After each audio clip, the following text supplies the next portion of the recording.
objects in the heavens that you cannot see? Yes, sir, there possibly could be. However, if they do have a reflectivity to a radar and obey the physical properties, these can be tracked by our system. How far out can you see, and how small an object could you see?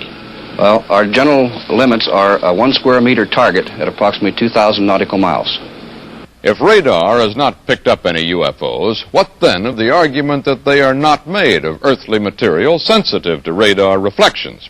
Well, most saucer sightings report bright lights, which should be picked up by cameras and light-sensitive film. The Smithsonian Astrophysical Observatory has a network of 16 automatic camera stations in the Midwestern United States that covers approximately 300,000 square miles of sky. We asked Dr. Robert McCroskey, director of SAO's Prairie Meteorite Network, to show us how it works. This is a 1/6 model. The actual building is 6 feet by 6 feet. It has in it 4 cameras which peer through the windows in the roof. These are aerial mapping cameras. They have 45 degrees from center to corner. Between the 4 cameras, they cover essentially the entire sky above 10 degrees elevation. The station is operated automatically. It is turned on at nightfall by these light sensors and turned off again shortly before dawn. And during this time, it photographs continuously. The cameras hold about 6 weeks' supply of film. It's recovered each week and returned to us. The exposed portion is returned each week to us. We have a photograph here of an extremely bright object that occurred last November. You see the meteor stretched along a straight line. It is broken every 20th of a second by a shutter. The shutter breaks permit us to determine the velocity and then the orbit of the body. In the past 15 months, working during the nighttime, during clear nights, we have not photographed anything with cameras that cover essentially the entire sky that we did not understand. Dr. McCroskey, does the Smithsonian have other networks that feed information into the whole system? Yes, we have the satellite tracking network, which is 12 stations about the world. At each of these stations we have a large specialized camera for tracking satellites. This is a model of one of them here. In size, it's about 10 feet high. The aperture is 20 inches. It's f.8. This camera is built so that it is possible for it to track along the trajectory of a satellite and can, in fact, photograph a 6-inch shiny sphere at the distance of the moon. At the distance of the moon? Yes. Could you show me a picture of something that's come from that kind of camera? Yes, not a meteor photograph, but one of a satellite, in fact, 2 satellites. This is the Gemini rendezvous when the 2 Gemini capsules were within about 3 miles of each other. But in all of the pictures that you've ever seen also from this type of device, again, nothing has ever shown up in any of them that somebody would call an unidentified flying object. It's not that we would call an unidentified flying object, no. Since there are no bogies on radar that can remain unknown for long, and there is no photographic evidence, let's go farther out. The expanding knowledge of what lies beyond our planet has made it respectable to speculate about the possibility of life elsewhere. But that knowledge also makes it more difficult to conceive of interstellar space vehicles. Instrumented space probes like Mariner, flying by Venus and taking pictures of the surface of Mars. Radar signals from Earth bounced off planetary surfaces and monitored on giant antennae like these have thus far tended to confirm that if there is life there at all, it is in elementary form, not the sort to construct UFOs for exploration of Earth. As for what lies beyond our planetary system, it's well to remember that our sun is a tiny star placed near the edge of our galaxy, the Milky Way. Each of these nebulae are composed of millions of suns which might have their own planetary systems where life at various stages of development might exist. But the nearest star, like our sun, is Proxima Centauri. It is 1,000,000 times farther away from Earth than the nearest planet. If it had planets around it and was inhabited by intelligent beings capable of travel through the galaxy, they would have to construct spaceships that traveled at 670 million miles per hour, the speed of light. A round trip from the vicinity of Proxima Centauri to Earth would take more than 8.5 years of Earth time.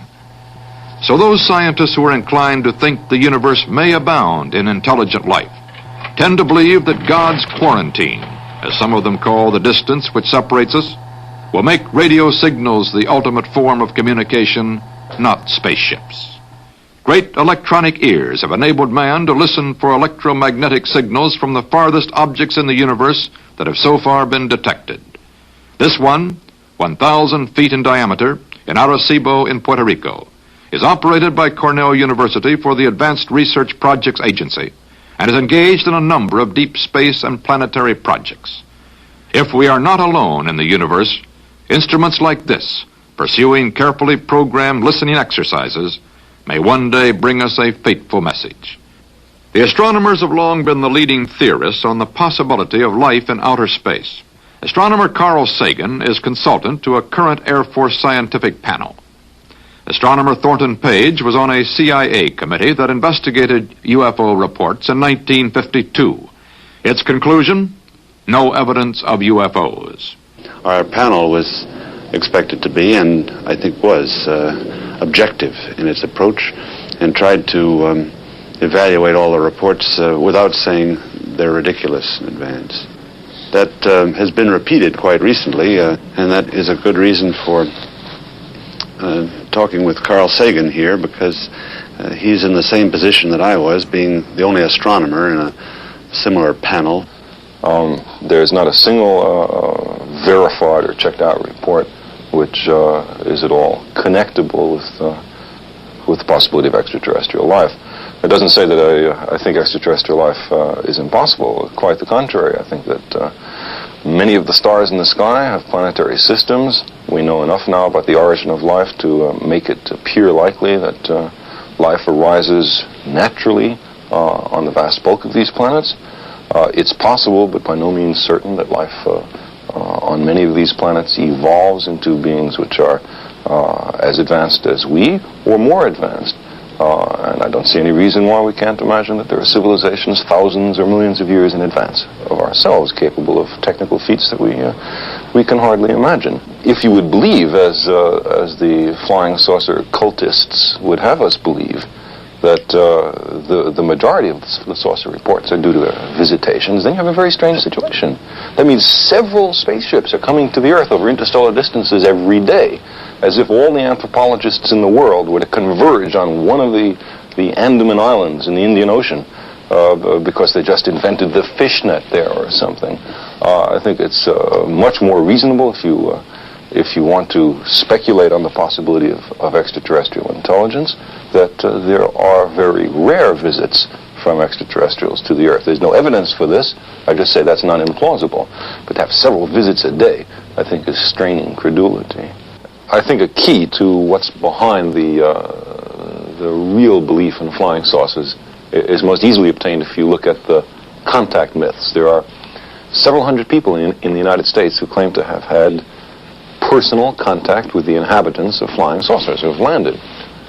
And if you examine these myths, you find that there are some peculiar regularities. The inhabitants of saucers are benevolent. I mean, they're really concerned for our well-being. They're omnipotent, extremely powerful, omniscient, extremely knowledgeable, and they often wear long white robes. Now, this combination is something I've heard in another context. This isn't science, this is religion. And what I suspect is happening is this. We live in very unsettled times. It used to be possible to believe in a personal, benevolent, powerful, all-knowing God who cared about individuals who you could pray to. But now, there's very few people who really believe that, I think. Science, for good or for ill, has destroyed a lot of the traditional theologies. And yet people have the same needs to believe that they always did, perhaps more so because of the times we live in. Well, the flying saucer myths are a really clever compromise. It's a way of having beings that come from the sky, that are worried about us, that are powerful, that are going to step in and prevent us from destroying ourselves, as we very well might, and yet have it in the cloak of science, so that no one can say nonsense that doesn't match science. It's all very pseudo-scientific. I would think that that at least for the contact myths, and probably for a lot of the events of people who just see things they don't understand flying overhead, that what's involved psychology and theology, and not so much the physical sciences. So, as we have seen, scientists think the evidence is mounting that life in some form exists elsewhere in the universe. But almost unanimously, they find no evidence that anything out there has come here. One thing is clear. You could not keep a spaceship a secret. Too many professionals with too many powerful instruments are probing the skies these days. And too many journalists could not be restrained from trumpeting one of the greatest news stories of all time. It also seems clear that since the security of our world is involved in converting all UFOs immediately into IFOs, perhaps these phenomena are properly the responsibility of scientists and the military, with periodic reports to the public on what they have found, if anything.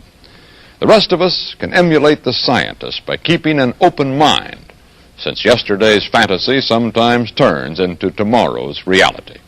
But we might remember, too, that while fantasy improves science fiction, science is more often served by facts. This is Walter Cronkite for CBS Reports.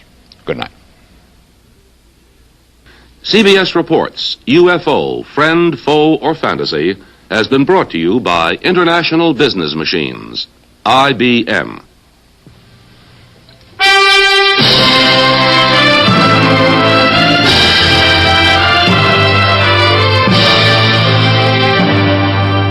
CBS Reports, UFO, Friend, Foe, or Fantasy, was filmed and edited by the staff of CBS Reports under the supervision and control of CBS News.